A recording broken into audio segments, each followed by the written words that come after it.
A drastic change of life has come to our own Eric Burris.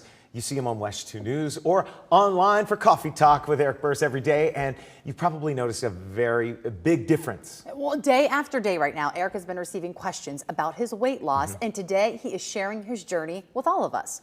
First Warning meteorologist Eric Burris joining us now this morning. Eric, first I just want to say that you look terrific, my friend. Thank you, my dear. I appreciate it. Eric, we've talked about this over the last few months. Fill everyone in. Talk to us about your journey. Why did this all come about? So I've been the big guy my whole life. And the reality is I've weighed almost 300 pounds for most of my adult life with difficulty ever touching it. You can see there, I mean, this is years ago, and it was no different right to about surgery. So what I was feeling was more and more taxing for every single duty I did, you know. As we added children to our family, bathing them became such a chore, getting down on my knees to the bathtub, lifting them up, carrying them around. And so I could very clearly tell life was not headed in a good direction, right? Dieting, just nothing worked. So it wasn't actually until one of our colleagues here, when I was doing the morning show, came up to me and said, listen, this may be a little personal, but we're all over here ordering IHOP and Denny's and eating during this 8-hour morning show that we do, and you're just over there sipping coffee.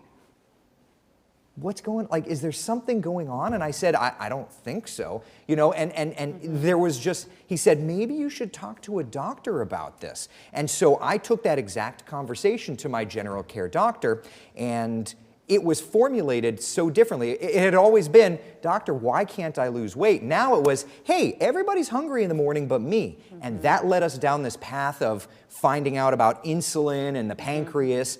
And through that, this door opened for surgery, because I was basically told, you're going to go diabetic very badly if you don't figure out how to correct this. And so that was the path forward. Yeah, so it was because of what was happening with your pancreas that you decided to move down this path. And, right. And this has been a tough thing. I mean, we've seen you through some of this process, and it's really been a big lifestyle adjustment, but it's also, I mean, it's taken a toll, right? Yeah, you know, I had to take 4 weeks off of work for medical leave, and at first I thought, you know what, I'll be good, I can come back early. I couldn't even do, which I love so much, I couldn't even do my daily coffee talks in the morning because I didn't have the energy to just talk.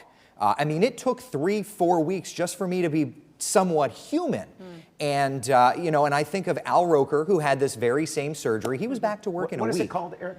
So it's RNY gastric bypass. Okay. Okay, now these pictures were taken months apart. And I joke with my family that my neck started eating my face.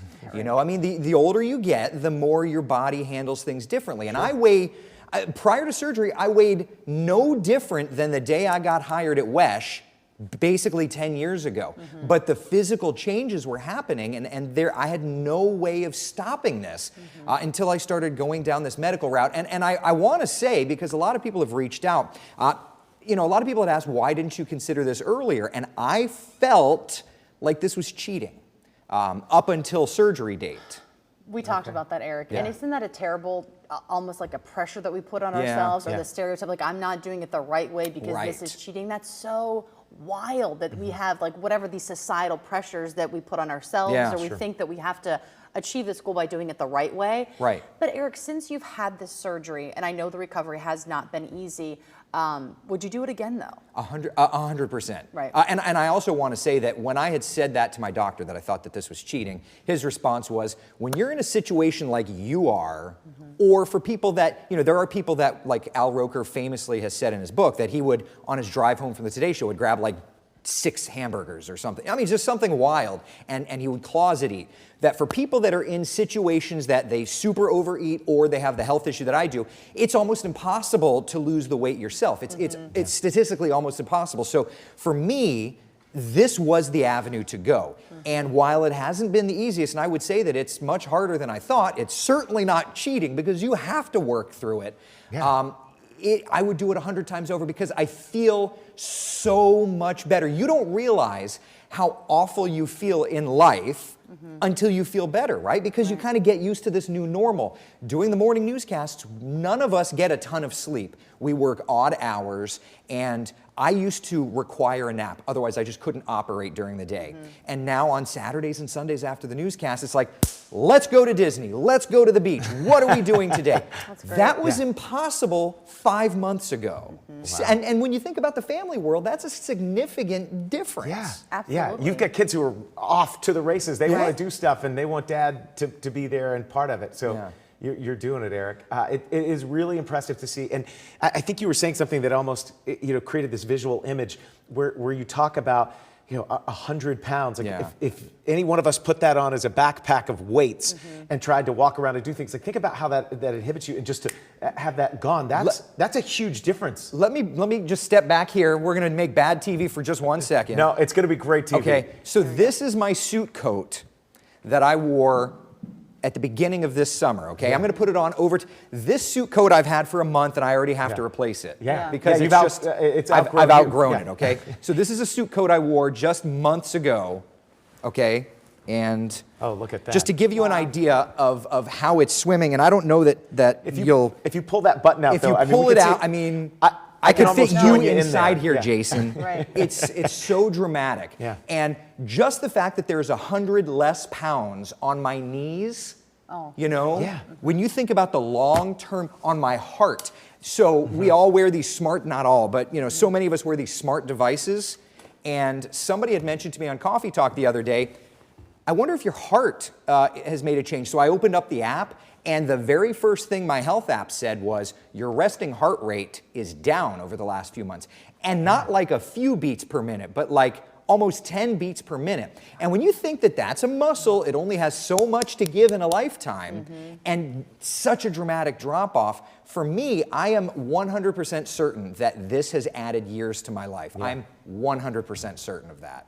Eric, I'm so grateful. Let me ask you about the adjustment now, eating-wise, and what your day-to-day schedule is like, because clearly, you're not going to be eating the same meals that you ate months ago. So it's all about protein, right? It's almost that like keto idea, but it's about trying to get nutrients into your body, because you can eat such small amounts. You go from a stomach the size of like a football to a stomach the size of like a half a cup or something to that effect. That's not a lot, right? So I have 2 protein shakes a day. It's coffee flavored, so I get that little, that little coffee flavor.